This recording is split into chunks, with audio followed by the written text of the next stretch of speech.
Good day, everybody. Hope you're doing really well. And as you've noticed that I wasn't on live Monday because we haven't had power in our house toward the end of all last week until just recently. And it's really interesting when you are away from maybe a source of a good bit of your connection. And yeah, the way we connect. So I've had a lot of time to think about going forward what would be of best service to you all. But in the meantime, welcome to this video. For those of you who are new, my name is Tracy Brown. I am a somatic nutrition therapist and a tuning expert. All that means is that I help people feel safe in their skins and make peace with food and body in a trauma-informed way. So as you notice, like I said in the first couple minutes of this video, I've been gone for a few days with some lack of internet access. So anyway, I want to talk this week about why it just feels easier to blame and shame your body versus accept that, we have a body and it's been through all kinds of things in our lifetime. And to even accept that diet culture solution to maybe our feelings of not belonging or not feeling safe, that somehow magically that if we just get the right body, all that will go away. And once we recognize we cannot fix an internal situation with an external solution. So I think, it's going to be kind of a short video because the bottom line is it's so much easier to, if you're in a situation where you feel like you're being hurt in a relationship, and it feels like it's about your body or just about you, like who you are as an existing being, that it's easier to blame yourself, something about yourself. It's easier to blame your body than it is to do the deep, hard work of wow, what happened to me was messed up, and I have a lot of feelings about that, and I've got to stop avoiding the feelings, and I need to get myself in some safe situation, relationship enough to be able to have some space to look at it and to see that those sensations and feelings aren't the threat. They're very, very, very uncomfortable, which humans like to avoid. They're very uncomfortable. But if we can get enough something here with us to hold on to and maybe even have our back as we look at this, we start to see wow, so much of that, I just couldn't do anything about it. It wasn't because I caused it. You didn't choose to grow up in a time and a place where thinness is arbitrarily worshipped and not attainable, and there's nothing you can do about it.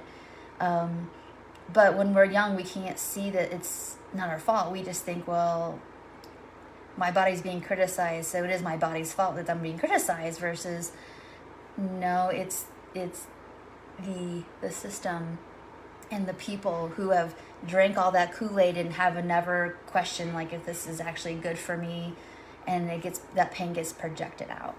So that's what it's at fault. That's what's causing the harm, not your body. Not your body's the container, and it is not causing you the harm. It might be holding on to the harm that's happened to you, but it's not causing it to you.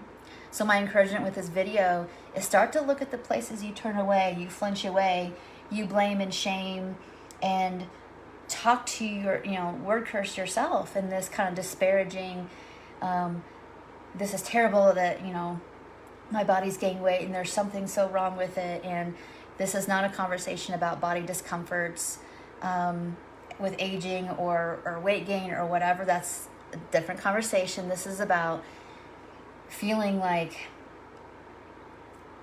the go-to, the autopilot response is to knee-jerk say that your body's bad and gross and wrong, and I've got to avoid it and disparage it and all the things. That causes so much harm, and it pulls you away from the healing. So this isn't a video about love your body. This is a video about if you catch in yourself blaming and shaming yourself, have you ever thought about, well, maybe that's what I'm used to doing to myself, and it's not really getting me any closer to freedom, and it's definitely not helping me heal. So what if I could get curious and just even pretend that I have some compassion for myself? If I can't actually believe it yet, just can I be humane and respectful to I'm really telling myself that my body, my belly here is disgusting. I know I wouldn't talk to a friend like that, probably not my worst enemy like that. And so can I notice the pain that inflicts, and how familiar is that? Maybe you just internalize that way of talking to yourself, but that's actually not how you think, and it's certainly not how you want to continue to think and to communicate about yourself.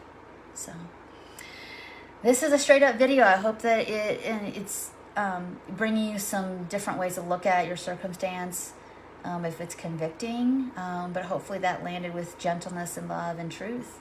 And I think that's it. So if you have any other questions or thoughts, you want to go deeper, you can do that with me one-on-one. You can do that in a peaceful eating community with us. Or if you just want to talk here below in the comments, I'm happy to kind of help you process through a bit. So thank you so much for watching live. Those of you who are here, if you're watching the replay, you can put replay. If you want to share this with people that you really care about, that you know need to hear this message, that blaming and shaming is just kind of what we're used to, versus going deeper into some inquiry and some compassion. So those are your choices, and I hope that you choose the path of being curious. So I will talk to you next video. Bye for now.